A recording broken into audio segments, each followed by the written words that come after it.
რუსეთი რა თქმა უნდა წინა წლამდე აძლიერებს გავლენას აფხაზეთში და არ მხოლოდ აფხაზეთში, ხო პრაქტიკულად შეიძლება ითქვას, რომ იგივე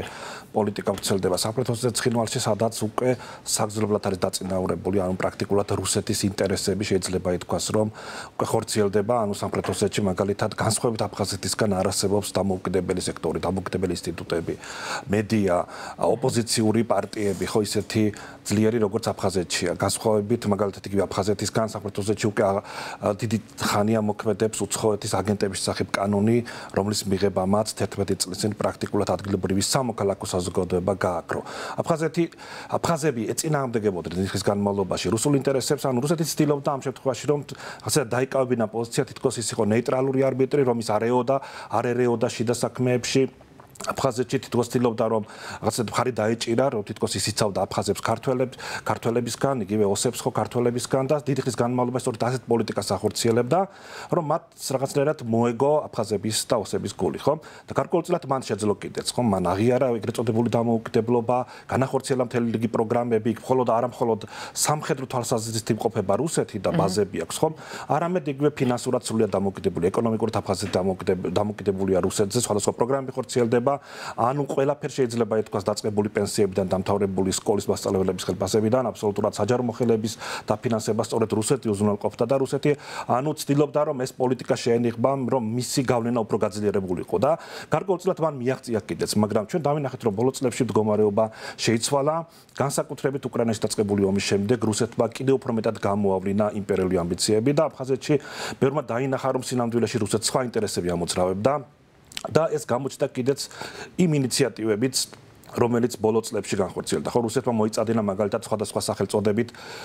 კანონების მიღება, რომლითაც რუსეთს და რუსეთის მოქალაქეებს ექნებოდა შესაძლებლობა მიეღოთ საკუთრება აფხაზეთში, უძრავი ქონება დაეკანონებინათ. ხო, თუნდაც ახლა რაც მიმდინარეობს საუბარი ინვესტიციებზე, ეს რეალურად არის რუსული ინვესტიციების და რუსეთის მოქალაქეების მხრიდან აფხაზეთში უძრავი ქონების შესყიდვაზე იმ შეზღუდვების გაუქმება, რომელიც დღეს არის აფხაზეთის მოქმედი დე-ფაქტო კანონმდებლობით. ხო, იქ მხოლოდ აფხაზეთის პასპორტის მქონე მოქალაქეებს აქვთ უფლება შეიძინონ უძრავი ქონება და სწორედ ეს ამ ჩანაწერის ამოღება სურს რუსეთს. რუსეთს სურს ასევე და მან უკვე განახორციელა, ხო, გარკვეული შეიძლება თქვას, რომ პროგრესისაც მიაღწია, დაიკანონა მაგალითად იგივე ბიჭვინთის აგარაკი, რომელიც უკვე გადაეცა რუსეთს, თუმცა აფხაზებმა აქაც დე-ფაქტო პარლამენტში განხილვის დროს მოგეხსენებათ ჩადეს ერთი მუხლი დაამატეს იმ შეთანხმებას რუსეთთან და დაამატეს პირობა რომ რუსეთს არ ჰქონდათ უფლება მესამე მხარისთვის გადაეცათ ეს 59 წლით იჯარით გაცემული ბიჭვინთა მიუსერის ტერიტორია უზარმაზარი ფართობი რამაც გამოიწვია რას უნდა რუსეთის უკმაყოფილება აფხაზეთში რუსეთი ცდილობდა ასევე მიეღო კანონი უცხოეთის აგენტების შესახებ რომ შეზღუდულიყო იქ დასავლური ორგანიზაციების განსაკუთრებით ევროპული და ამერიკული ორგანიზაციების გაეროს ორგანიზაციების საქმიანობა და მათ მიერ სხვა პროგრამების განხორციელება მათ ამისთვის სპეციალურად საკუთარი ემისარიც კი ინალ არძიმბა რამდენიმე წლის განმავლობაში ამუშავებს საგარეო საქმეთა სამინისტროში, მაგრამ ის მოგეხსენებათ გადადგა წავიდა ხო უკან ანუ რუსეთი ცდილობდა ყველა მეთოდი გამოეყენებინა ხო ცალკე ასე ვთქვათ შეიძლება ითქვას რომ პროპაგანდისტული მეთოდები რბილი ძალა იმისთვის რომ აფხაზები დაერწმუნებინა რომ მათთვის მიეცა უფრო მეტი პრივილეგიები მით უმეტეს იმ ფონზე როდესაც აფხაზეთში გამოჩნდა რომ რუსეთს სურს მიიღოს რაღაც სარგებელი აფხაზეთისგან სწორედ იმ ფონზე როდესაც სანქციები არის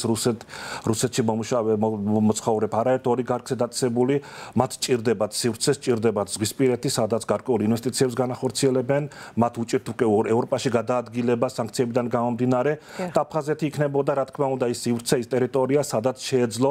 რუსეთს გარკვეულ ინვესტიციების განხორციელება და სერიოზული, მათ შორის თუნდაც ტურისტული დანიშნულებით ძალიან ბევრი რუსისთვის იქნებოდა და დღესაც არის, ხო, იგივე რაღაც ერთგვარი დანიშნულების ადგილი, მით უმეტეს იმ ფონზე, როდესაც ყირიმი უკვე პრაქტიკულად აღარ არის ასეთი მხარე, ყირიმში უკვე პრაქტიკულად ტურიზმი მოკვდა, იმის გამო რომ უსაფრთხოების გარანტიები არ არსებობს და პრაქტიკულად ომი იგრძნობა სწორედ ყირიმშიც და რუსეთის მით უმეტეს რუსეთის მოქალაქეებს უკვე როდესაც შენგენის ზონაში გადაადგილება აიკრძალათ, მათთვის ძალიან მცირე დარჩა ის სივრცეები, სადაც შეუძლიათ თუნდაც ზაფხულის განმავლობაში გადაადგილდნენ და ისვენონ, თუნდაც ინვესტიციები განახორციელონ და სწორედ მისთვის თუნდაც მცირე გამარჯვების მოპოვება აფხაზეთში, რაღაც წარმატების მიღწევა იქნებოდა ძალიან მნიშვნელოვანი, სწორედ ამიტომაც აძლიერებს რუსეთი გავლენას აფხაზეთზე, იყენებს ყველა მეთოდს იმისთვის, რომ აფხაზეთში პრაქტიკულად განახორციელოს ის დიდი ხნის სურვილები, რაც მას ამოძრავებდა წლების განმავლობაში და რაც მან აქამდე ვერ შეძლო. ხომ დავაღიაროთ, რომ აფხაზები საკმაოდ წარმატებით ეწინააღმდეგებოდნენ იმპერიალისტურ პოლიტიკას და მათ შეინარჩუნეს რაღაც ხარისხი დამოუკიდებლობის, ანუ ყველა ნაბიჯს რუსეთთან მიმართებაში ისინი არ ემორჩილებოდნენ. სწორედ ამიტომაც იყო, რომ იქ ასეთ თუ ისე ფასადური დამოუკიდებლობის შენარჩუნებას მაინც რა თქმა უნდა, იმიტომ რომ იქ რაღაც ფორმით იგივე სამოქალაქო საზოგადოება არსებობს, ხო დამოუკიდებელი, მედია არსებობს დღეს, გვინდა არ გვინდა. არალეგიტიმური, მაგრამ იქ მაგალითად არჩევნები ტარდებოდა, ხომ და იყო რაღაც კონკურენტული არჩევნები, შეიძლება ასეც ითქვას, ხო, იყო ორი კანდიდატი ყოველთვის, ანუ ოპოზიცია, იყო საკმაოდ ძლიერი. ეხლა ბოლო არჩევნებზე ზუსტად დაჭირდა პირდაპირ მხარდაჭერის გამოხატვა მისი ფავორიტისადმი, დღეს მოქმედი დე-ფაქტო პრეზიდენტის მიმართ, იმისათვის რომ ის გავხდარიყო დე-ფაქტო პრეზიდენტი, ანუ მას მეორე ტური დასჭირდა, ხო, რეალურად მან ვერ მოახერხა პირველ ტურში გამარჯვება, მიუხედავად იმისა, რომ რუსეთი მას უჭერდა პირდაპირ მხარს პუტინმა მიიღო სწორედ მის გამო მოხდა და რეალურად არჩევნების წინა დღეს აფხაზეთს მოუხსნა ბლოკადა ხო რუსეთმა, რომელიც ანუ ერთის მხრივ რუსეთი თქოს ეხმარება აფხაზეთს, მეორე მხრივ ჩვენ ვახერხეთ რომ მაგალითად რამდენიმე თვის განმავლობაში იყო რეალურად ბლოკადის ქვეშ აფხაზეთი, ხო რუსეთი არ უხდიდა პენსიებს, არ უხდიდა ხელფასებს საჯარო მოხელეებს, პენსიონერებს არ უხდიდა პენსიებს და ეს შეწყვეტილი იყო რამდენიმე თვის განმავლობაში. ასევე ელექტროენერგიის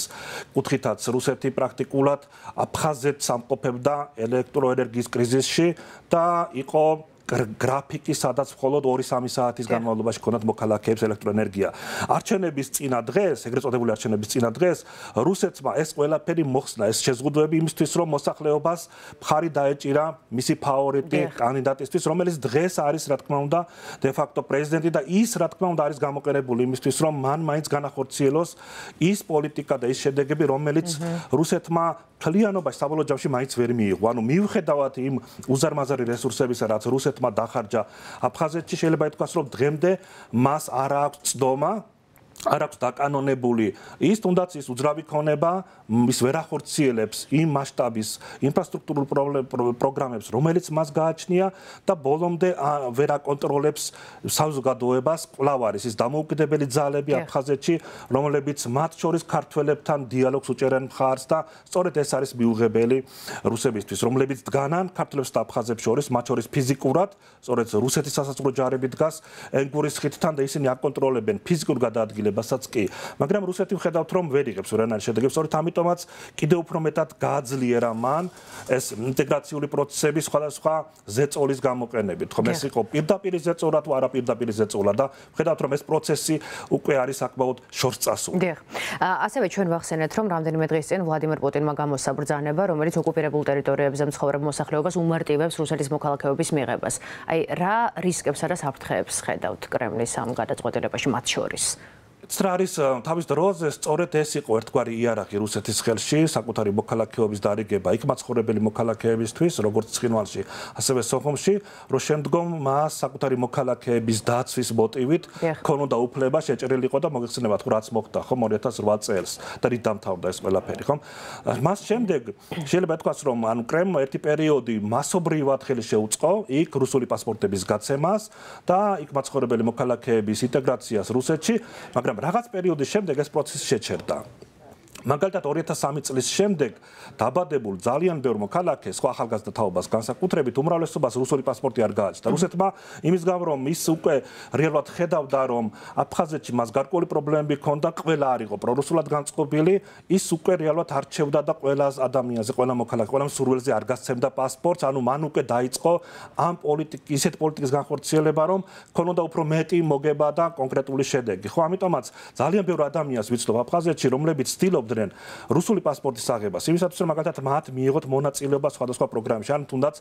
გამგზავრებული იყვნენ აფხაზეთიდან სხვაგან, ხომ? და სწორედ რუსული პასპორტის მეშვეობით ახდენდნენ, ხო ისინი? და ვერ ახერხებდნენ, იმიტომ რომ რუსეთი არ გასცემდა. მათ შორის იყო შემთხვევები, როდესაც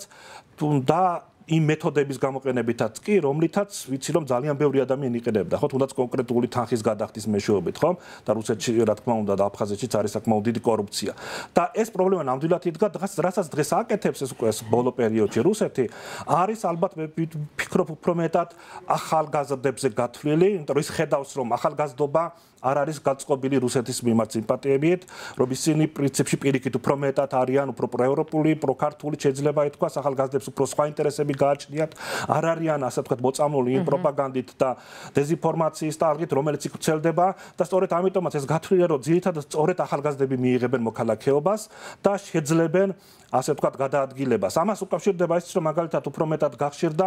მოწყდებები, რომ იგივე თუნდაც გალის რეგიონში, ხო? ახალგაზრდების ნაწილში ძალიან საინტერესო განათლების საკითხიც არა, იმიტომ რომ გალში მცხოვრები აქტიურად მიმდინარეობს გალში მცხოვრები აბიტურიენტებისა და სტუდენტების ახალისება იმისათვის, რომ მათ სწავლა გააგრძელონ რუსულ ან აფხაზურ უნივერსიტეტებში და უარი თქვან ქართულ განათლებაზე, ესეც ალბათ საკმაოდ საფრთხის შემცველი ნაწილია ამ თვალსაზრისით. და სხვათაშორის იყო რაღაც გამოკითხვაც, შიდა გამოკითხვაც, რამაც აჩვენა რომ მაგალითად იგივე სულ რაღაც რამდენიმე თვის წინ 70 გამოკითხული აბიტურიენტიდან 60 მაინც ფიქრობდა რომ თბილისის მიერ კონტროლირებად ტერიტორიაზე არსებულ უმაღლეს სასწავლებელში გააგრძელებდა სწავლას. დაახლოებით 10 წლის წინ, ხო, თუნდაც 7 წლის წინ განსხვავებული სიტუაცია იყო. 100-დან 100, ნუ 70-დან 70 თუ 68 მაინც არჩევდა რომ წამოსულიყო თბილისის მიერ კონტროლირებად სასწავლებლებში. თბილისში, ზუგდიდში, ბათუმში, ქუთაისში და სხვაგან. დღეს მდგომარეობა ხედავთ რომ ოდნავ არის შეცვლილი, მაგრამ ამას რეალურად მაინც არ მოქმედია, მაინც განწყობა ისეთია რომ ახალგაზრდობა მაინც მოდის თბილისის მხარეს ცდილობს ანუ ცივილიზებულ სამყაროში განათლების მიღებას და ის ეწინააღმდეგება იმ რუსულ პოლიტიკას, მაგრამ ამ შემთხვევაში სამწუხაროდ ვერ ხედავ რომ საქართველოს თბილისს აქვს პოლიტიკა, რომელიც არის მიმართული იქითკენ რომ ახალგაზრდობა მიიღოს რეალური დახმარება. იქ მაცხოვრებელმა მოქალაქეებმა იგრძნონ დახმარება. ხო, თუნდაც იმ ადამიანებმა, რომლებიც არიან, რომელთაც აქვს სურვილი მიიღონ საქართველოს მოქალაქეობა, მათაც ჰქონდეთ შესაძლებლობა. ასეთი ადამიანების რაოდენობა საკმაოდ ბევრია, რომელთაც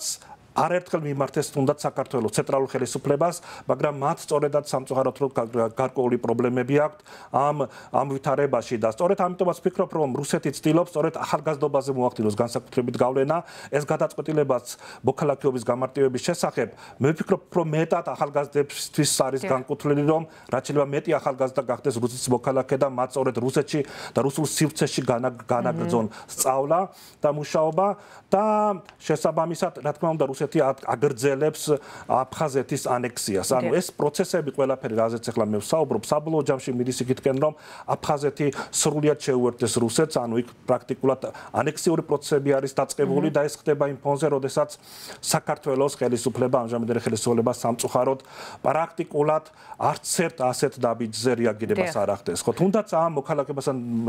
მიღებულ გადაწყვეტილებას, ხო, რომელიც სულ რაღაც რამდენიმე სიმკაცრე სიხისტე აკლია თქვენ ასე ვფიქრობთ. არ მხოლოდ სიხისტე, არამედ არ არის თანმიმდევრული და მე ამას საერთოდ ვერ დავარქმევ პოლიტიკას, რაც ხონციელდება ოკუპირებული ტერიტორიების მიმართ, ხო? ეს არის პრაქტიკულად ის, რომ რეალურად არანაირი სტრატეგია არ გააჩნია სახელმწიფოს იქ მაცხოვრებელი მოსახლეობის დახმარების კუთხით, არანაირი პოლიტიკა არ გააჩნია იმისთვის, რომ შეაკავოს ის პროცესები, რომლებიც მიმდინარეობს და ვხედავთ, რომ ბოლო წლებში განსაკუთრებით არის რუსეთი გააქტიურებული. რუსეთმა დაიწყო უკვე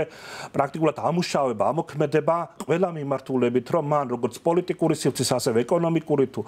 ახალგაზრდობის სხვადასხვა ჯგუფების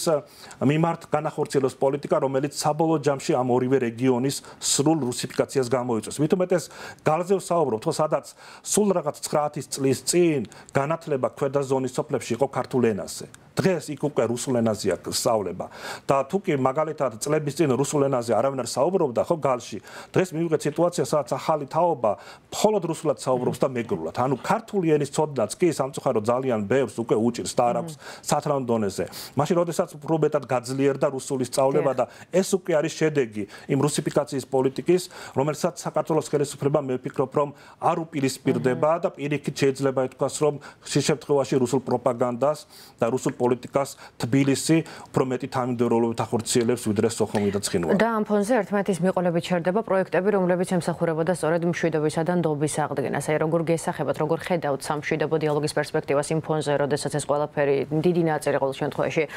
საერთაშორისო დაფინანსებით ხორციელდებოდა და აი რამდენად დიდი დანაკარგი იქნება. მოკლედ აი ამ შესაძლებლობის გაქრობა. ამაზე ძალიან მოკლედ და დავასრულოთ. ეცეთ რა არის აფხაზებს და ოსებს ყოველთვის ჰქონდათ და ყოველთვის ამბობდნენ რომ მათ იმიტომ აინტერესებდათ ქართველებთან ურთიერთობა, თბილისთან ურთიერთობა, რომ ისინი ხედავდნენ უფრო მეტ თავისუფლებას, უფრო მეტ სივრცეს, უფრო მეტ დემოკრატიას, უფრო მეტ დაცულ უფლებებს, უფრო სხვა რამეს ხედავდნენ ვიდრე რუსულ სივრცეში. ხო და მათთვის საინტერესო იყო სწორედ ეს პროცესები, რომ საქართველო თუ კი გახდებოდა ევროკავშირის წევრი, მათთვის სწორედაც რომ ამიტომ იყო მნიშვნელოვანი ის დიალოგი, ამიტომ იყო მნიშვნელოვანი ურთიერთობის დარეგულირება, რომ რაღაცნაირად მიიღოთ კონკრეტული სარგებელი ამ პროცესისგან. და მთლიანობაში შეიძლება ითქვას, რომ სამშვიდობო პროცესი სწორედ საერთაშორისო ორგანიზაციების მხარდაჭერით ხორციელდებოდა. ნაკლებად ხდებოდა რეალურად იგივე თუნდაც ქართული სახელმწიფოს მხრიდან ამ პროცესში რაიმე თუნდაც სამოქალაქო სექტორის მხარდაჭერა, ხო პრაქტიკულად არ ყოფილა და როდესაც დღეს ხდება საერთაშორისო დონორი ორგანიზაციების, საერთაშორისო ორგანიზაციების შეზღუდვა, კანონების მიღება, რომელიც საერთაშორისო აფხაზეთი არის ერთადერთი ტერიტორია საქართველოზე, სადაც უცხოეთის აგენტების სახით კანონი არ მოქმედებს, ხო? მოქმედებს თბილისში, მოქმედებს ცხინვალში და იქ კიდევ არის ჯერჯერობით შესაძლებლობა და აფხაზი მეგობრები ხუმრობენ, რომ ორგანიზაციებს იქნებ აქ მოგიდეთ და აქ იმუშაოთ თუ აქედან, რადგან ჩვენთან ჯერჯერობით არ არის აკრძალული სამოქალაქო სექტორის მუშაობა და დახმარება საერთაშორისო ორგანიზაციების მხრიდან. იმიტომ რომ ეს პროცესი, ნდობის აღდგენის პროცესი, დიალოგი, სხვადასხვა პროგრამები, სწორედაც რომ საერთაშორისო ორგანიზაციების მხარდაჭერით ხორციელდებოდა. დღეს ჩვენ ვერ ხედავთ, რომ რაიმე ალტერნატივა არსებობს, რომელმაც შესაძლოა შეცვალოს ეს პროცესი და ამ პროცესების მხარდაჭერა. და ზოგადად რო დავანებოთ თავი ამ მხარდაჭერას და ფინანსებს, სწორედ ევროპა იყო აფხაზებისთვის და ოსებისთვის ის რეალურად შეიძლება ითქვას ის მნიშვნელოვანი და ყველაზე მიმზიდველი რამ, რომელიც მათთვის იყო მნიშვნელოვანი, ხო? მათი უფლებების დაცვა, მათ შორის უმცირესობის უფლებების დაცვა, კონფლიქტების შვიდობიანი მოგვარება და არაძალისმიერი და ეს ყველაფერი სწორედ ევროპაში ხდება და ევროინტეგრაციის გზით და ჩვენ ხედავთ, რომ სწორედ ეს პოლიტიკა პირიქით შეიძლება ითქვას, რომ ეწინააღმდეგება კონფლიქტების დარეგულირებას იმ ფონზე, როდესაც საქართველო იღებს შეიძლება ითქვას დრაკონულ კანონებს, რომელიც პრაქტიკულად შეუძლებელს ხდის აფხაზებთან და ოსებთან დიალოგის გაგრძელებას.